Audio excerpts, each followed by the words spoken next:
नमस्कार शेतकरी बंधूंनो, सर्वात महत्वाचं जर आता बघितलं आपण टोमॅटो पिकात मुख्य प्रॉब्लेम काय येतोय शेतकरी बंधूंनो, आता जर बघितलं आपण तर फळ फुगवण्याचा प्रॉब्लेम येतो। आता जर कंडिशन बघितली, खूप पाऊस झाला, भरपूर पाऊस झालेला आहे, आपले बऱ्यापैकी प्लॉट चांगले, सर तुम्ही काय प्लॉटचे अपडेट देऊन राहिले मित्रांनो। सर्वात महत्वाचं, कामाच्या धावपळीच्या लोडमुळे प्रत्येकापर्यंत पोहोचणं शक्य होत नाही। आता शेतकरी तर समजूनच घेतात, परंतु जे काही आता जर बघितलं आपण तर बऱ्यापैकी प्लॉट आता लास्ट स्टेजला आलेले आपले, काही प्लॉट फ्लॉवरिंग स्टेजला, आणि जी काही विरांग व्हरायटी तिची तर मी ऑलरेडी सांगितलं, विरांग व्हरायटी शेतकऱ्यांनी लावूच नका, कारण की जी काही विरांगचे प्लॉट आहे ते 100% व्हायरस होऊ राहिले, त्यामुळे विरांग व्हरायटीची लागवड करू नका। आणि जे काही आता फुगवणीचे प्लॉट आहे त्याच्यासाठी मी एक सल्ला देऊ शकतो मित्रांनो। सर्वात महत्वाचं, तुम्हाला स्प्रे मधून तुम्हाला कृषी राजा वापरायचे 200 लिटर पाण्यासाठी 500 मिली, त्यामध्ये बोरॉन वापरायचे 250 ग्राम, आणि कीटकनाशक वापरायचे तुम्हाला प्रोक्लेम 100 ग्रॅम, जेणेकरून आळीचा वगैरे काही प्रादुर्भाव आपल्या प्लॉटवर येणार नाही।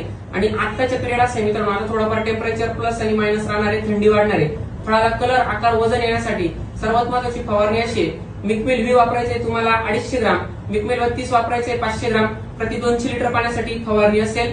त्यानंतर जे काही ड्रिप ऍप्लिकेशन मधून शेड्यूल द्यायचं आपल्याला, त्यासाठी ड्रिप ऍप्लिकेशनचे जे काही शेड्यूल राहणार आहे, फॉस्फरिक ऍसिड 1.5 किलो हे सोडल्यानंतर तुम्हाला सर्वात महत्वाचं ड्रिप ऍप्लिकेशन मधून मायक्रोरायझा सोडायचं आहे 250 ग्राम प्रति एकरी सोडायचं आहे, त्याच्यामध्ये रात्री काळा गुळ भिजत टाकायचा आहे, आणि प्रति एकरी मायक्रोरायझा 250 ग्राम सोडा।